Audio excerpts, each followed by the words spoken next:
Starting, all attendees are in listen-only mode. Hi everyone, I'm Nancy Minnie here with Madeira USA. Before we get going, I'd like to do a quick sound check to make sure that y'all can hear me. Please use the questions box that's within the navigation on your window there and let me know if you can hear me.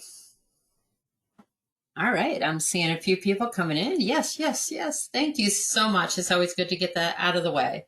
Thank you for joining me today. And I've been with Madeira USA for over 20 years and am a self-taught embroiderer. I've been embroidering for over 16 years. And I work with many different commercial embroidery machines. And while I typically do not do bulk embroidery, I'm not doing 100 of the same shirt. I do handle the product testing here, the troubleshooting for customers, and am often seen embroidering to create promotional images for the marketing department. And also embroidery for artwork that I share with our salespeople for inspiration. So going back to that question box, if you don't see it now, check in your navigation within the GoToWebinar. And as we move along, please type in your questions and your experiences with these garments. I'd love to hear from you, and I'll be answering as many as I can live and on the spot. But don't worry if I do not have a chance to answer your specific question. We're going to compile all the cues, or the questions, I should say, and we're going to create a complete Q&A of all the questions, and we'll make that available for you right after the webinar. While you're in that navigation box, please note that there are a few downloadable handouts that include product tutorials that we're going to discuss here and a PDF of the presentation. So take a minute to check that out. If you get a chance, print it out. And if you want to take notes, that's a great way to kind of follow along and be able to refer to it after the fact. And as many of you have asked, yes, we are recording this webinar, and you'll be able to view it again at MadeiraUSA.com under the Educations tab, and also on Madeira USA's YouTube page.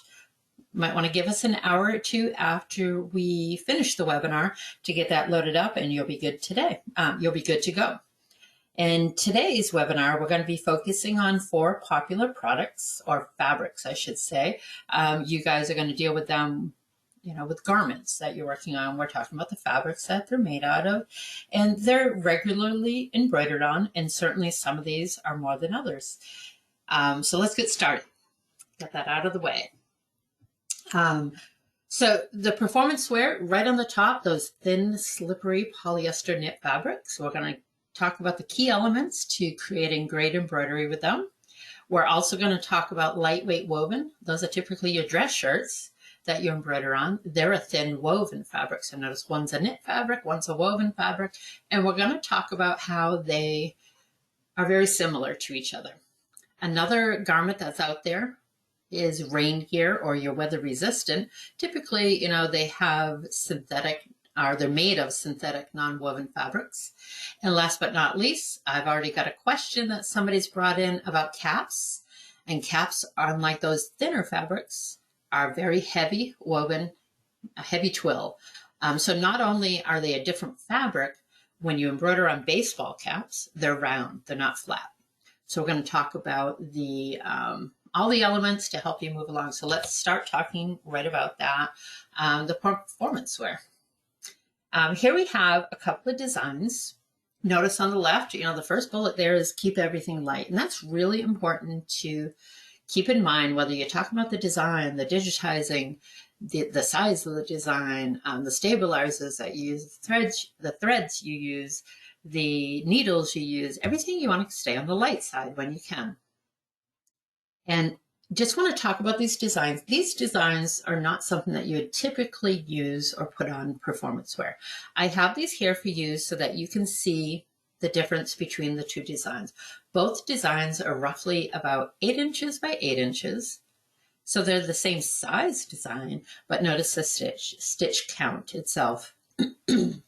The 7,500 stitches on that fashion looking lady there, and 108,000 stitches for that fall looking moose. So these just kind of displays, a light design versus a heavy design. And then you can translate that down into your corporate logos as well. So keeping those stitches down is very important for this fabric because the fabric's just very flimsy. And it doesn't have a lot of support. And you certainly don't want to be putting 2 pieces of 3-ounce backing behind there because that's just adding too much bulk to the backside. And it's not going to look good when it's worn. So to reduce your stitches, probably the key thing to remember, or key thing that you can do, is increase the underlay that you use. And in turn, when you have the fill stitch that goes on top of that underlay, you can reduce the density and thereby reducing your stitches. So that's just one example of something you can do digitizing wise. Certainly you want to keep your designs on the small side. You wouldn't be putting an 8-inch by 8-inch design in your performance wear, but a nice corporate logo for sure. If a customer comes in and they want to embroider on, or they do want a really large design on there, now you want to think of maybe a patch. A patch can be applied to performance wear for sure. And you can do it either with a heat seal, or you could use some systems that are out there where you can actually embroider part of the patch first. So get all your stitches done on, a plastic material, and then you can adhere it with the stitches. So notice at the very bottom, we have that related webinar, Think Light again. We're going to have that on each of these slides as we go along, and keep that in mind for performance wear. There's a really awesome webinar that we did with Rich Medcraft. Go to MadeiraUSA.com, go to the education and search for Think Light, and you'll be able to get right to that webinar. And Rich Medcraft's going to give you a lot more digitizing tips to help you out. Certainly stabilizers, sometimes known as backings, they're really the same thing. Certainly backing, it goes on the back side of your garment. Stabilizer is what it actually does when you're embroidering. And after the fact, it stabilizes the fabric, it stabilizes the design, so it looks great throughout the life of the garment. And it's important to know that you want to use a cutaway backing when it comes to these knit fabrics. And there's a couple of great stabilizers that Madeira has under their Easy product line that are the Weblon No-Show and the Easy Cut Performance. We have 2 different types because I think just about like anything within the embroidery industry, just because it works for one thing doesn't mean it works for the other. But these are both nice, thin, lightweight stabilizers, but as cutaways, they give great stability. So think about moving away from your 3-ounce cutaway backing. Consider using one of these 2. Certainly you don't need to use one of each, but you can use, if you're using Weblon, because they are nice and thin, you can use 2 pieces of Weblon easily without adding a lot more bulk. So now you have your 3 ounces of cutaway, but not bulky, nice and thin. Same thing with the Cut Performance. Cut Performance is a woven stabilizer.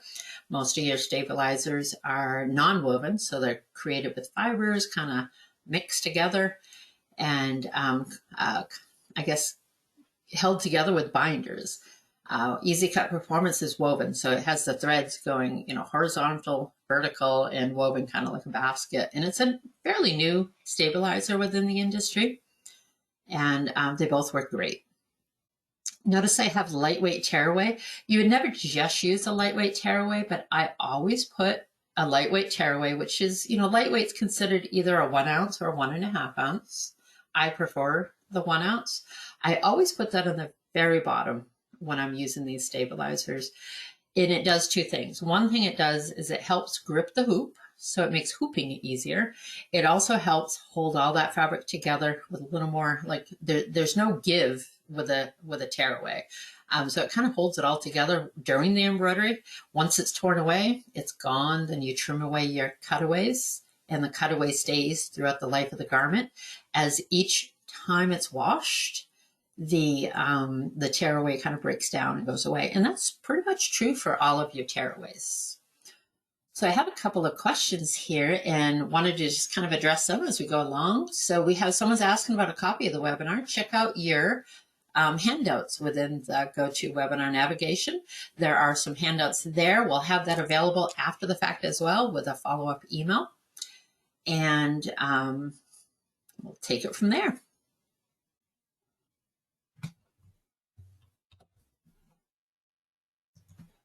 Here we have hooping. So we talked about that a little bit with the garments. When it comes to the easy cut performance, I talked about that being woven fabric. So now you have your horizontal and your vertical kind of threads creating this stabilizer. And if you use two pieces of this and you put them at a 45-degree angle to each other, now you have a lot more direction of stability. So typically, whether it's the Weblon no-show or the cut performance, you will use one piece if the design is about 7,000 stitches or less. If it gets up over to 7,000 or 10,000, again, depending on how much density is in the design, then you can use your two pieces. And I do always put that lightweight tearaway on the very bottom. So I've got an example of it hooped on the right-hand side, but notice, there's certainly something missing there, and that's your garment. Your garment would go, on top before you hoop it. But I have that there just as an illustration there. And that's a pretty small hoop, it's about 6 inches there. Whenever you're embroidering, always choose the smallest hoop possible for the design, and it has to fit in there. Obviously, you don't want to be hitting the hoop with your needle. I've certainly done that and don't want to do it again, so I try to avoid it. But use that small hoop when you can, because it has less material within the hoop and less chance of it moving.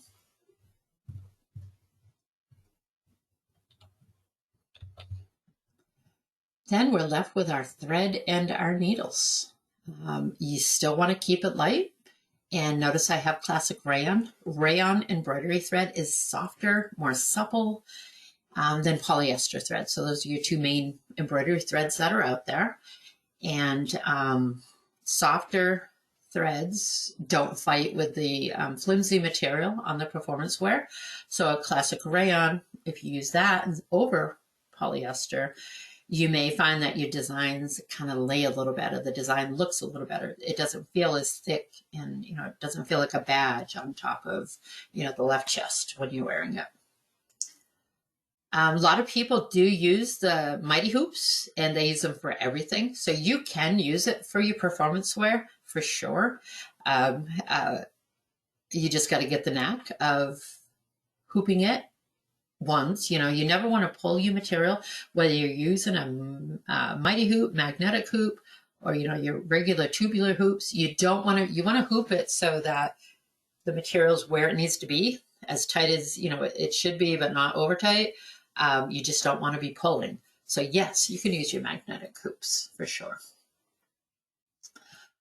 Thinner threads are great for your corporate logo, those little slogans that are underneath there, or maybe there's some fine detail within the corporate logo itself. Those thin threads are going to help you achieve that and achieve it well. And notice we have a chart here that just shows a couple of different thread types. Madeira, as a thread manufacturer, we are going to give you the recommended needles for all of our threads. And typically we're going to give you a range. And the range is usually, either a half size different or a full size difference. And it's going to be a smaller size and a bigger size. And the reason why is because, you can't just use one needle all the time for every single job. Sometimes you need to switch, whether it's smaller or larger. Damn, that was quick.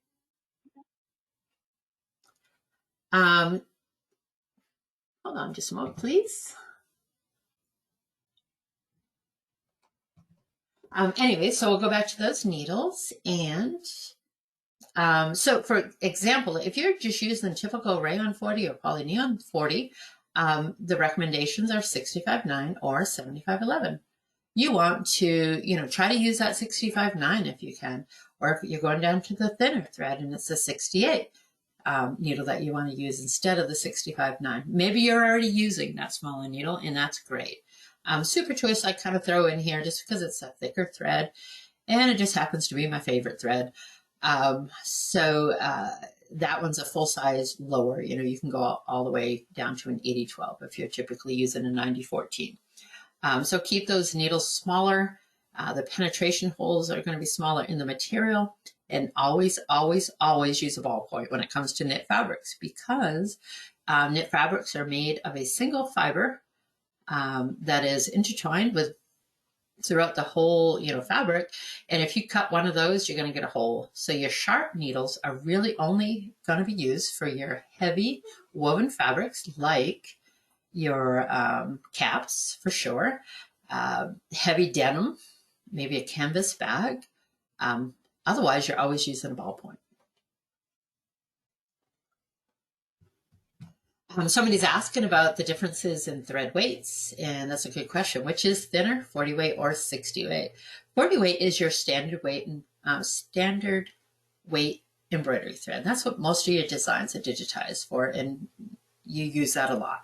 If you want a thinner one, the number actually goes up to a 60, and that's just because it's a true weight of the thread per unit. So the smaller the number, the thicker the thread, and vice versa. The higher the number, the thinner the thread. So that 60 weight is thinner, 40 weight is standard, and your Super Twist 30 is super thick. So thank you for that question. Somebody says, and this comes up quite often. Somebody's questioning, rayon thread, and should you use it for everyday wear and tear? Absolutely, you can. If you're embroidering on uniforms or anything that's going to be subjected to bleach or harsh, laundering conditions, polyester is the way to go. Rayon is great for everyday wear and tear. Withstands, high water temperatures, and it's just a beautiful soft thread to use. So absolutely, you can use that for everyday wear and tear.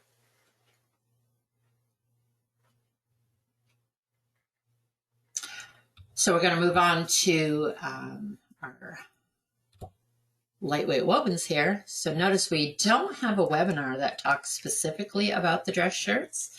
However, we recently did a bunch of Facebook Lives that cover all of these fabrics again. So we're just getting into a little more detail. But if you're not following Madeira USA's Facebook page, please note that down and give us a try and check us out. Check out the videos that are there. We got a good variety of Facebook Lives that we recorded, and one of the kind of series we did was getting garments specific. So we have some more details over there when it comes to dress shirts or the lightweight woven materials. Threads and hooping, certainly all types of embroidery threads can be used on these fabrics, and sure enough, I have here our thinnest thread. Notice that large number 75, Holly Neon 75. That is the thinnest embroidery thread that we have. I have a really tiny design stitched out on the cuff of this shirt, and that design is probably about 1.5 inches by 1.5 inches. And notice the clarity that you can see, in just with that nice thin thread. On the left side, I went to the other spectrum of how thick thread can be. We have our 12 weight Burma threads. Burma threads are wool blend or cotton blend, and they're very similar looking to each other. Kind of have a hand embroidered look whenever you use them. They're very fuzzy. So I took an enlarged logo of Madeira USA, put it on a kind of more heavier, not a heavyweight dress shirt, but more of a work shirt here. So it's still lightweight, and just because it was a little bit heavier, it could withstand the design, being larger, more stitches, longer stitches. So pretty much you can put any thread on any dress shirt, and it's going to look great. But do think about those small threads, the thin threads for the small letters, and hoop lightly. These fabrics aren't as stretchy as your performance wear, but you certainly don't want to overstretch them when you hoop them. So that's a knack. And that lightweight tearaway on the bottom can help you with these fabrics just as well as with the performance and hooping them well. I'm going to check out a few questions here before I move on. So somebody's asking about the height of these letters that are on there. So again, this design is literally like 1.5 inches tall, the whole thing, by 1.5, maybe a little wider than 1.5. When it comes to 75 weight, you can get down to 2.5 millimeters with your letters. And, that's a pretty good achievement. You're not going to get that clarity if you're using a 40 weight thread. Your 60 weight thread, more like 3 millimeters. Once you use the 75, you can get down to 2.5 millimeters. So that there is probably close to that 2.5 millimeters. And, one of the things about photography and embroidery, they're not really, they look great here, but it doesn't show you the true thing, so that's why we say, hey, if I put a dime here, you'd see, the dime is a little smaller than the design, maybe like the blue part of it, but it's just really tiny. And to get that kind of clarity, it's pretty cool. Specific needles for lightweight wovens, ballpoint. Again, that'll be on another slide. We'll get into it a little more, but always when it comes to ballpoint needles, that's for your knits and your lightly wovens. And that's what we're talking about today. And there's a lot of similarities when it comes to the stabilizer, the needles, and the designs, whether you're working on performance wear or dress shirts. So a lot of it is the same. So certainly ballpoint needles.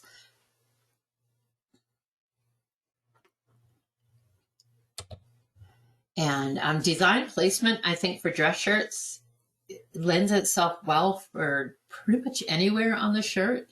The cuff and the collar and the placket of your shirt all have interlinings in them. And the great thing about that is those interlinings that are within the fabric, whether it's the collar or the cuff or the placket, you can use a tearaway backing when you're embroidering on those, and you can make all the backing kind of disappear. And that's nice to be able to do that. You don't have to trim it off, and it has a nice clean look on the back side of it. When you move away from those areas, then you got to go back to the same kind of backings that I suggested that you use. But, the back of the collar there looks kind of cute. And I think the green one with the pumpkins, is very timely. Just worked on those during this fall season. And putting them on the bottom like that just really made the shirt look dressy. Not corporate logo, but fun. Just like that little scarecrow is fun poking up out of the pocket. And on the back of your jacket or back of your shirt, it's a lightweight denim shirt, kind of border design that's up there. So I think it's important to have fun when it comes to your dress shirts and placement for sure. Yes, you're going to have your companies that come in, they're looking for left chest logos, and that's what you're going to give them because that's what they're looking for. Somebody's asking me to repeat the letter heights for the thin weight threads. And when it, 60 weight is that thin thread, 3 millimeter high. That's what you can get some great clarity with letters that are 3 millimeter high. If it's a 75 weight thread, the ultra thin thread, then you can go down to 2.5 millimeters high. And those small letters are very popular now. Almost every company out there has a logo, and they have a slogan that kind of ties it all together or tells what they're all about. And that's what those thin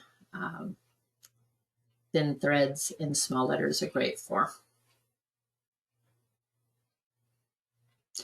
Somebody's asking about, what is considered lightweight. The designs here, certainly, we're looking at this page, the pumpkin, it's got a lot of running stitches in it. So that's lightweight.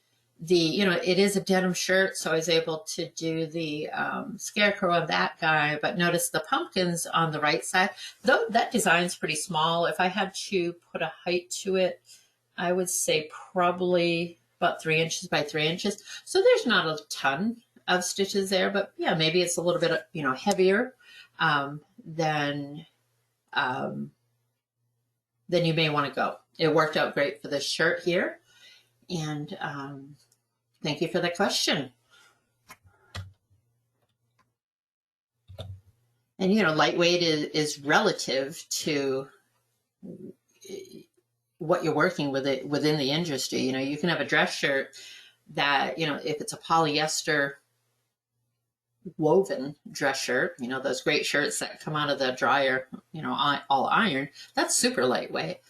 When I'm talking about actual woven dress shirts, polyester blends, some of them are wrinkle free, but they're typically not all polyester. So this type of lightweight woven that I'm talking about here are your typical dress shirts that you would wear or embroider on. And talking about that placement again, looking at the collar or the cuff of the shirt, when it comes to hooping those, it's not as easy to hoop them. You can hoop it half on and half off a cutaway or a tearaway. You could use adhesive as well. If you're looking to not hoop it, the stick-on, Easy Tear Stick-on is a great product where I hoop it. This has a release paper. It has a pressure-sensitive adhesive. Underneath that paper, I hoop it with the paper up and score it with either a pin or the sharp edge of a scissor. Kind of a trial and error where you can kind of figure out how hard to press when you're scoring the paper, because you don't want to score the backing itself. You want that to stay intact. Once you've achieved that, you can start peeling that paper up, and you're going to tear it off, and you're going to have this whole nice area of stickiness. And yes, this works for cuffs and collars of a shirt. I'm using a tearaway, but remember, in that cuff and in that collar, I have an interlining. That's going to act as my cutaway stabilizer. So now I can use the tearaway as I stick it on there. I always draw like a straight line on there, so I know I'm putting my garment, whether it's the collar or the cuff, kind of straight, and I can embroider where I need to. But consider this product also good for, if you're doing a bunch of dog collars or maybe a few socks or something, you can line up a bunch of them here and embroider kind of in the same way, because it has a real nice stickiness and it holds that garment or whatever you're embroidering, it holds it nicely on that tearaway backing. But make sure that whatever that you're embroidering on can support the design, because this is a tearaway backing.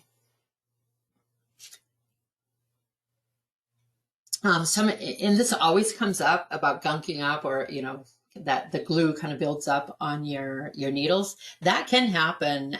Putting a little bit of lubrication on your needles can kind of help that. There is some non-stick needles out there that can kind of avoid that.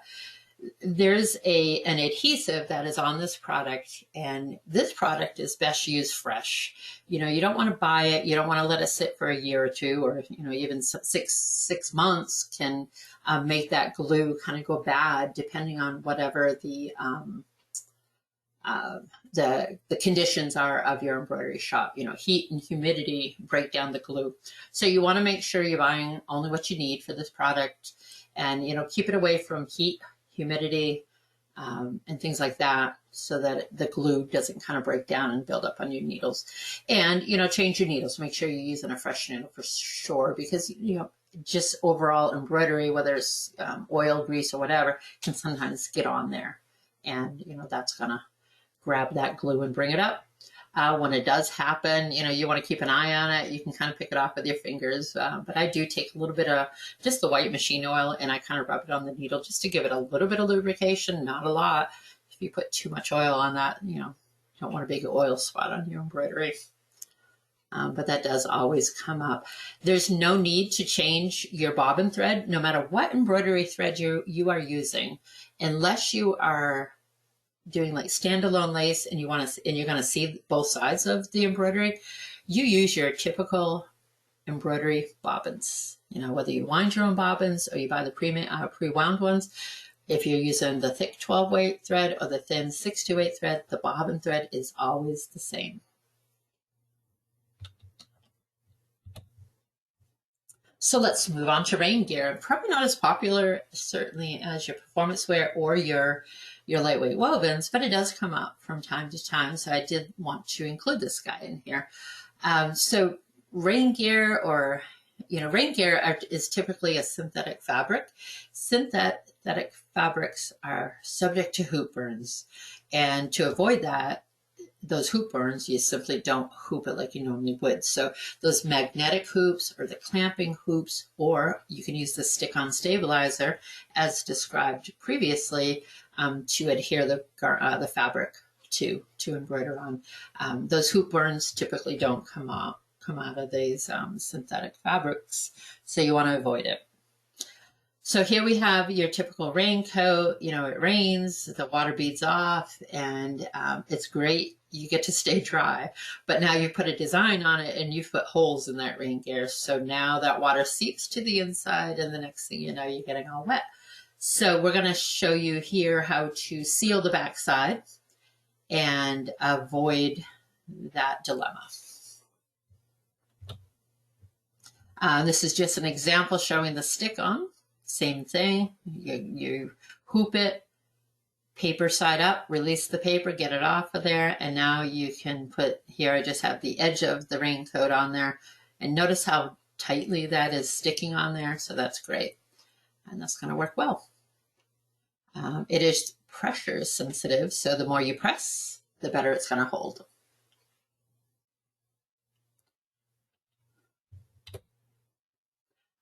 During the Facebook Live, we don't have a webinar on this one as well, but we do have a Facebook Live, Getting Garment Specific. Check it out on our Facebook page. Somebody asked about embroidering on lunch bags, and sure enough, I had a lunch bag, so I put this really cute design on here. Real simple design.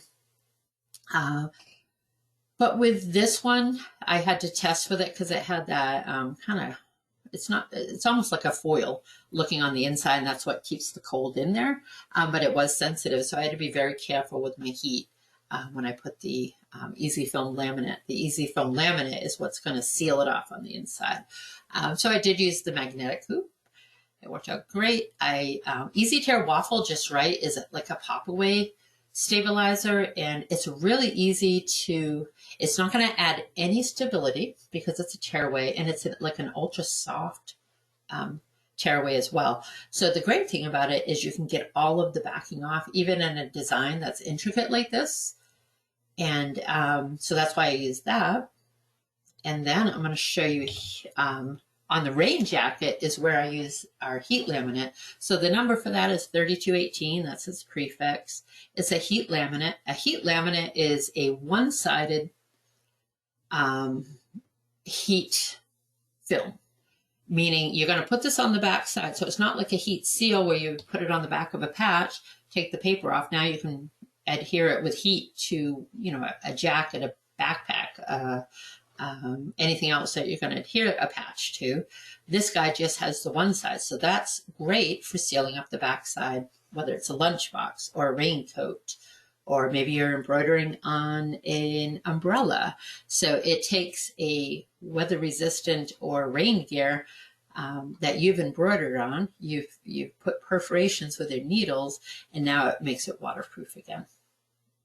And it adheres, this particular laminate adheres well to nylon, polyester, polyurethane, and the PVC type fabrics that are out there. And somebody says, can heat laminate be used on a water-resistant treated sweatshirt? I don't see why not, but certainly you want to test it. When I was putting this on this particular rain jacket, I did like it, so I didn't want to ruin it. I took a little area that was kind of an inconspicuous little spot, and I tested it out. Whenever I put heat seals on or anything that requires an iron, I always use a press cloth. And a press cloth is typically a woven cotton towel-like thing. And you use this, I put it on top, and then I put the iron on. So for a fabric like this, I would never put an iron directly on it. The heat laminate itself has the release paper, so that's up on top. But you want to put a press cloth, something to protect the material on here. So I would do that with a sweatshirt for sure, and do it in a little spot that maybe, you know, you just want to test it out a little bit. When I did the lunchbox, I did get it a little bit too hot. I know now not to do it. So if I was going to put something else on that lunchbox, I would lower the temperature a little bit, but I always want to test first and use that press cloth.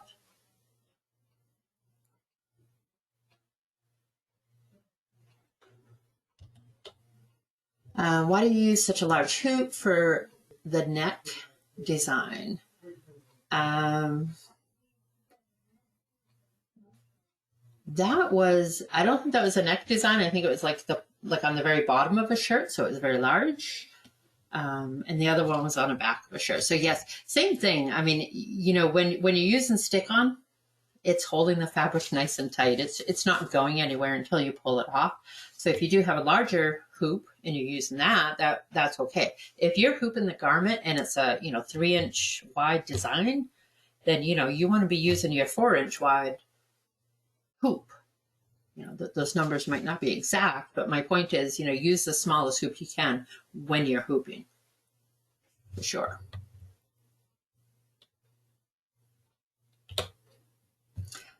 So now we're going to move on to caps. Notice at the bottom we do have a related webinar that's Meeting the Challenge Head On, Embroidering on Caps with Eric Campbell. Many of you will know him. He's in the trade magazines, been at trade shows, does seminars. Very knowledgeable guy, certainly a master digitizer. And he did that webinar with us. So I highly recommend that you go check that out for a lot more details when it comes to digitizing, hooping, and all the elements with embroidery on caps. We are talking about baseball caps here. Baseball caps can be, they have the buckram. A lot of them have that buckram if it's a structured cap. And there's a keyhole in the back. Sometimes there's a strap that you can embroider on. The crown is where it kind of curves over at the top. So, it's not easy to embroider over there. And certainly embroidering on the bill was not available, or you're not going to do it. A lot of times you see embroidery on the bill. That's done before the hat is constructed for the most part. There are machines out there, I hear, that can embroider on the bill now. So check those out, and it gives you a lot more room to embroider on. A cap is like a walking billboard, and all the stuff that you can put on it embroidery wise is big and wide. You can put it pretty much anywhere if you have a mind to do it.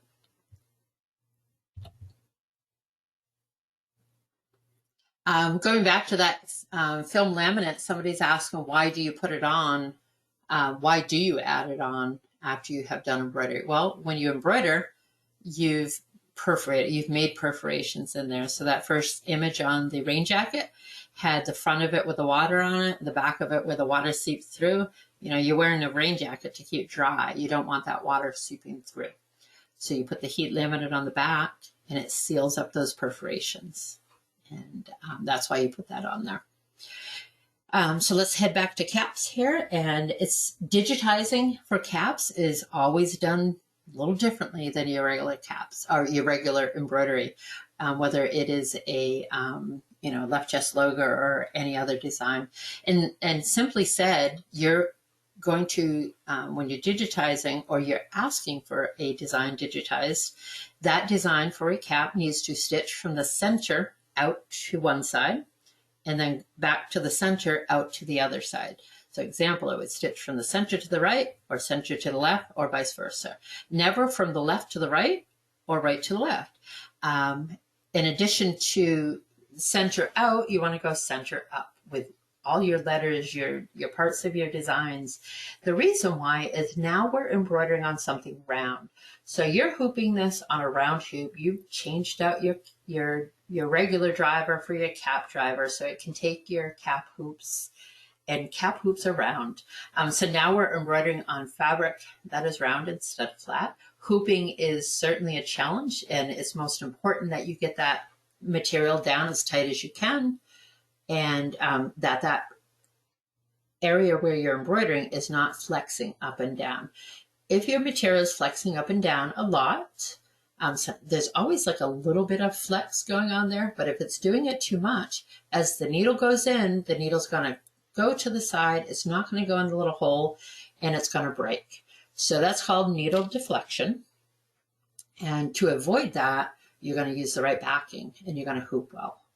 And you want to avoid that material moving around. If that material moves around too much, or if you don't have it digitized to stitch in this manner, the registration might not of each part of the design moves away from each other. So you don't have it, you've lost the registration, or the design just doesn't look good because things aren't where they should be. So digitizing is key. Hooping is stabilizers is just as important. And stabilizers for caps are necessary. So, you think about your cap, it's a nice heavy twill. Does it really need does it really need backing in order to support the design? Absolutely not. That fabric is super strong and it's going to support the design all on its own. So that's why you can use a tearaway. The reason why you want to use a tearaway is it helps with the hooping. And it helps keep that material kind of tight as you're embroidering, keeps it from moving around. And it's a heavyweight tearaway backing.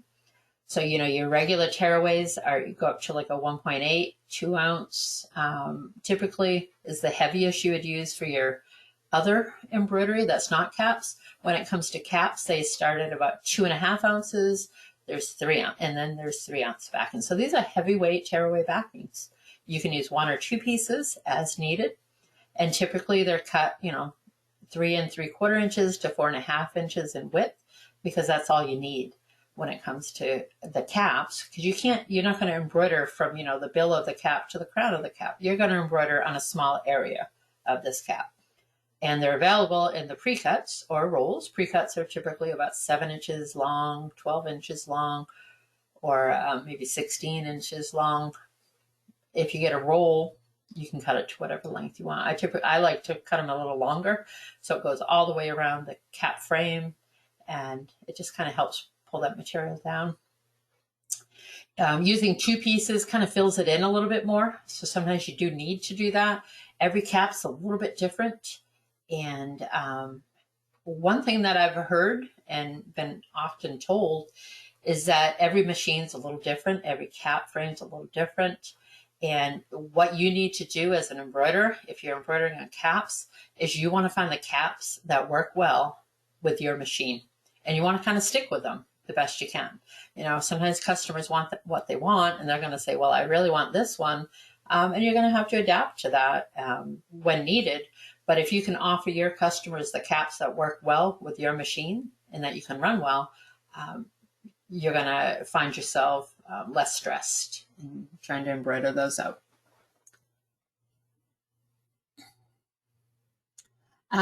Great question about what about designs that hit on the center seam and how to avoid broken needles.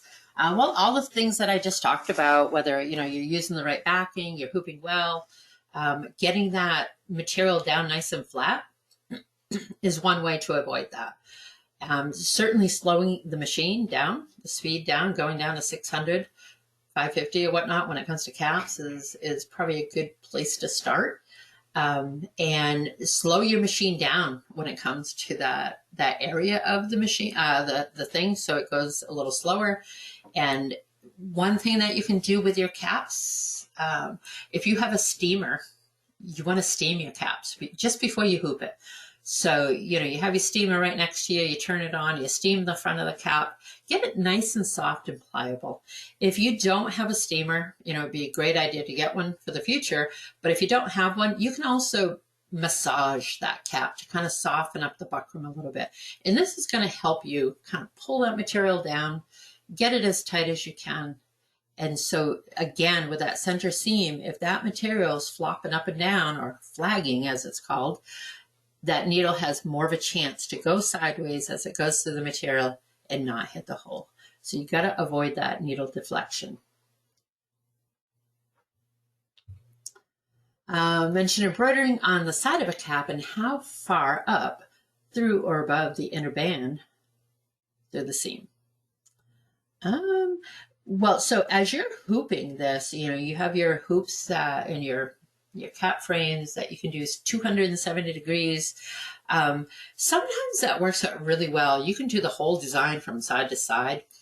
It's really recommended that you rehoop your hat. If you're going to embroider on the side, rehoop it sideways and get it nice and flat on top of the cap frame, and you're going to get a better result. You're not going to get it going at an angle. But again, yes, you're going to have that center seam. I just highly recommend that you slow the machine down considerably when it's going over that center seam.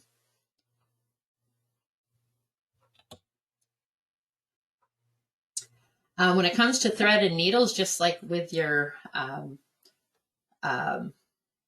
the polyneon on the frosted mat, the polyester CR metallics, all three of those threads are polyester. We do recommend that you use polyester thread when it comes to caps.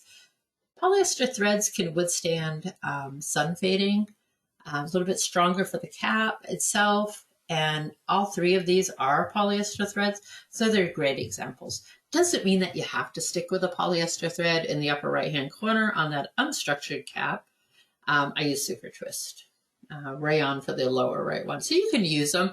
If you know that somebody's going to be wearing these outside, or there's just a chance, you want to avoid that sun fading, then stick with your polyester ones. Certainly your sharp point needles. Somebody talked about specific caps at the beginning of the webinar, and I'm going to get back to you kind of privately on that to address that specific question. But certainly a sharp point needle is what you need in order to, or you should be using when you're embroidering on caps. Could go back a little bit and we'll talk about the difference between polyester and sharp needles. And it might make a little more sense if we go back to our performance wear, which was a knit fabric or that lightweight woven. I recommend ballpoint. The reason why is ballpoints tend to push the threads aside as opposed to piercing them like a sharp point needle is. So on those lightweight wovens and the the polyester knit fabrics, you don't want to be cutting those threads. You want to be pushing them aside. And that's going to be great for those guys. A sharp point needle is needed for your caps because this material, you got your buckram in there, you got, your tight twill material, woven material. You need to be able to pierce this fabric. And piercing it is not going to damage it. It's not going to make it fall apart, but you need that. Sometimes we do recommend titanium needles, which we carry here at Madeira USA, the titanium by Oregon. And those will give you a little bit more strength. They're going to be a little bit less likely to bend or deflect and miss the hole where they're supposed to go in. That should kind of be your last resort because a 7511 sharp needle is going to work great on a cap with your 40 weight threads. Adjust the needle up or down depending on which type of thread you're using, but your typical 7511 embroidery needle with a sharp point is going to work great for your cap if you're taking all this other thing in, all the other elements into account. Again, let me recommend that you check out that related webinar with Eric Campbell on MadeiraUSA.com or on Madeira USA's YouTube page as well.